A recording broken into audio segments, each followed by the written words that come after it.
Good morning students. कैसे हैं आप सब। मैं आशा करती हूँ आप सब अपने घर पर स्वस्थ होंगे, सुरक्षित होंगे, कोरोना वायरस से बचे होंगे। डियर स्टूडेंट्स, हम हमारी हिंदी की क्लास शुरू करने जा रहे हैं। पिछले वीक हमने जो हिंदी की क्लास हमारी थी उसमें हमने बाल महाभारत कथा का इंट्रोडक्शन पढ़ा था, यानी उसका परिचय पढ़ा था कि पूरी बुक में आपके क्या स्टोरी है, कैसे महाभारत लिखी गई। और उसके बाद हमने इसके 2 चैप्टर पढ़ लिए थे, ठीक है। और आज हम इसका 3rd चैप्टर पढ़ते हैं, अम्बा और भीष्म। पिछले चैप्टर में हमने पढ़ा था कि भीष्म ने किस प्रकार भीष्म ने अपनी जो है देवव्रत ने अपनी भीषण प्रतिज्ञा से भीष्म नाम पाया। और आज हम उन्हीं भीष्म के बारे में चैप्टर पढ़ेंगे, अम्बा और भीष्म। सत्यवती के पुत्र चित्रांगद बड़े ही वीर और स्वेच्छाचारी थे। एक बार किसी गंधर्व के साथ युद्ध हुआ, उसमें वो मारे गए। उनके कोई पुत्र नहीं था, इसलिए छोटे भाई विचित्रवीर्य को हस्तिनापुर की राजगद्दी पर बैठाया गया। विचित्रवीर्य की आयु बहुत छोटी थी, इसलिए उनके बालिग होने तक राजकाज भीष्म को ही संभालना पड़ा। जब विचित्रवीर्य विवाह के योग्य हुए तो भीष्म को उनके विवाह की चिंता हुई। तभी उन्हें खबर लगी कि काशी के जो राजा हैं वो अपनी कन्याओं का स्वयंवर जान रखा। उन्होंने यही सोचकर तो भीष्म जो है वो भी उस स्वयंवर में चल पड़े, स्वयंवर में सम्मिलित होने के लिए रवाना हुए। और वहाँ जाकर जब उन्होंने देखा देश विदेश से बहुत से राजकुमार आए हुए थे स्वयंवर में भाग लेने के लिए, और उधर क्षत्रियों में भीष्म की प्रतिज्ञा का भी अपना ही स्थान था। सब उनके महान त्याग और भीष्म प्रतिज्ञा का हाल जानते थे। जब भीष्म स्वयंवर में पहुंचे तो लोगों ने सभी राजकुमार निराश हो गए। उन्हें देखकर उन्होंने सोचा कि इन्हें तो कोई भी नहीं हरा सकता, हमारा यहाँ आना व्यर्थ हुआ। लेकिन इसके साथ साथ ही लोगों ने भीष्म पर फप्तियाँ भी कसनी शुरू कर दी कि क्या भीष्म अपनी प्रतिज्ञा भूल गए हैं, स्वयंवर में उनका क्या काम है, भरतवंशी क्या अपनी मर्यादा भूल गए हैं। इस तरह से लोगों ने उनका मजाक उड़ाया। यहाँ तक कि काशीराज की जो कन्याएं थी, जो राजकुमारियाँ थी, उन्होंने भी स्वयंवर में उनकी ओर से दृष्टि फेर ली। और ये देखकर भीष्म को बहुत गुस्सा आया और उन्होंने क्या किया, अन्य सभी राजकुमारों से युद्ध करके उन्हें हराया और उन 3 कन्याओं को बलपूर्वक अपहरण करके रथ पर बैठा लिया और हस्तिनापुर की ओर चल पड़े। शोभ देश का राजा साल्व बड़ा वीर था। काशीराज की सबसे बड़ी जो कन्या थी अम्बा, वो उसे प्रेम करती थी और मन ही मन उसे अपना पति मान चुकी थी। साल्व ने भीष्म के रथ का पीछा किया, उसे रोकने का प्रयास किया, पर भीष्म और साल्व के बीच में घोर युद्ध छिड़ गया। भीष्म ने उसे हरा दिया, लेकिन काशीराज की कन्याओं की प्रार्थना पर उसे जीवित ही छोड़ दिया। काशीराज की कन्याओं को लेकर हस्तिनापुर पहुँचे भीष्म, तो विचित्रवीर्य के विवाह की सारी तैयारियां की गई। जब कन्याओं के मंडप में ले जाने का समय हुआ तो काशीराज की बड़ी बेटी अम्बा ने एकांत में भीष्म से कहा कि मैंने शोभ देश के राजा साल्व को अपना पति मान लिया है।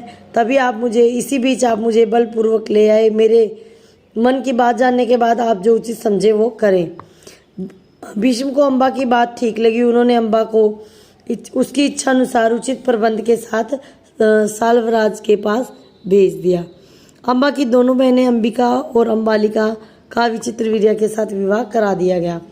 अम्बा अपने मन इच्छित वर शोभराज के पास पहुंची तो उसे सारी कहानी जो है वो सुनाई। उसने कहा कि राजन, मैं आपको अपना पति मान चुकी हूँ। मेरे अनुरोध से भीष्म ने मुझे आपके पास भेजा है। आप मुझे अपनी पत्नी स्वीकार कर लें।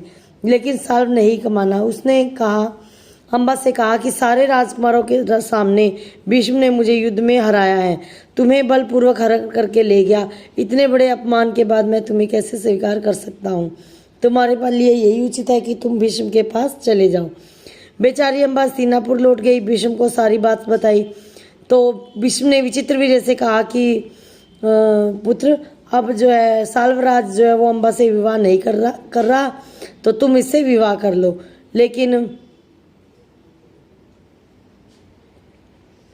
लेकिन विचित्रवीर्य ने अम्बा के साथ विवाह करने से मना कर दिया।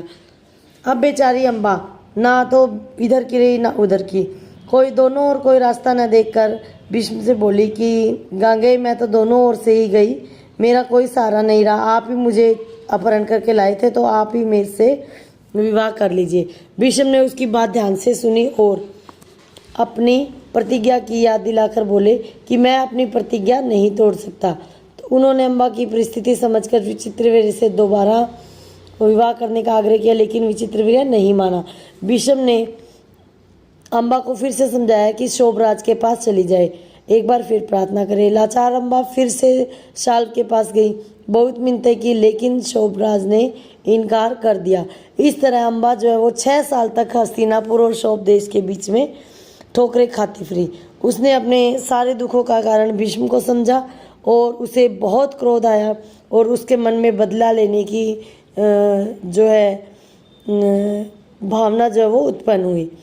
तो भीष्म से बदला लेने की इच्छा से वो कई राजाओं के पास गई, उन्हें अपना दुख सुनाया, लेकिन भीष्म से युद्ध करने की किसी भी राजा की हिम्मत नहीं थी। लोग राजा जो है वो भीष्म के नाम से ही डरते थे, किसी में इतना साहस नहीं था कि वो भीष्म से युद्ध करे। क्षत्रियों से निराश होकर अम्बा ने तपस्वी ब्राह्मणों की शरण ली। तपस्वियों ने कहा कि बेटी, तुम परशुराम के पास जाओ, वो तुम्हारी इच्छा जरूर पूरी करेंगे। तब ऋषियों की सलाह से अम्बा परशुराम के साथ गई। अम्बा की कहानी सुनकर परशुराम का हृदय पिघल गया। उन्होंने कहा कि हे काशीराज कन्या, तुम मुझसे क्या चाहती हो? तो अम्बा ने कहा कि हे ब्राह्मण वीर, मेरी प्रार्थना केवल यही है कि आप भीष्म से युद्ध करें, मैं आपसे भीष्म के वध की भीख मांगती हूँ। परशुराम को अम्बा की प्रार्थना पसंद आई। बड़े उत्साह के साथ वे भीष्म के पास गए और उन्हें युद्ध के लिए ललकारा। दोनों कुशल योद्धा थे और धनुष विद्या के जानकार थे।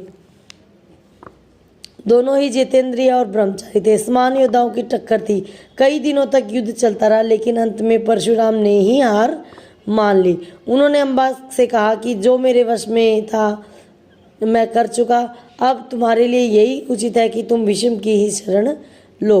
पर अम्बा ऐसी बातों से विचलित होने वाली नहीं थी। उसने वन जाकर तपस्या करनी शुरू की और अपने तपस्या के बल से उसने स्त्री रूप छोड़कर पुरुष बन गई और उसने अपना नाम शिखंडी रख लिया। जब कौरवों और पांडवों के बीच कुरुक्षेत्र के मैदान में युद्ध हुआ तो भीष्म के विरुद्ध लड़ते समय शिखंडी रथ के आगे बैठा था, अर्जुन ठीक उसके पीछे। ज्ञानी भीष्म को यह मालूम था कि अम्बा ही शिखंडी का रूप धारण किए हुए है, इसलिए उन्होंने उस पर बाण चलाना वीरोचित प्रतिष्ठा के विरुद्ध माना। यानी बेटा, पहले स्त्रियों पर वीर पुरुष जो थे वो स्त्रियों पर के सामने हथियार नहीं उठाते थे। तो इस तरह से अर्जुन ने शिखंडी को आगे करके भीष्म पितामह पर हमला किया और उन पर विजय प्राप्त की। जब भीष्म घायल होकर धरती पर गिर गए तब कहीं जाकर अम्बा का क्रोध शांत हुआ। ये था हमारा चैप्टर जिसमें अम्बा की कहानी है कि किस तरह से उसने भीष्म से अपना बदला लिया। और ये हमारा चैप्टर यही ओवर होता है बेटा। बाकी के 2 चैप्टर हम कल 4th और 5th चैप्टर करेंगे डाउट क्लास में ही। आपको अपनी क्लास प्रॉपर अटेंड करनी है और मैं पिक सेंड कर रही हूँ। जो टिक लगे हुए क्वेश्चंस हैं वो आपको करने हैं। Stay home, stay safe.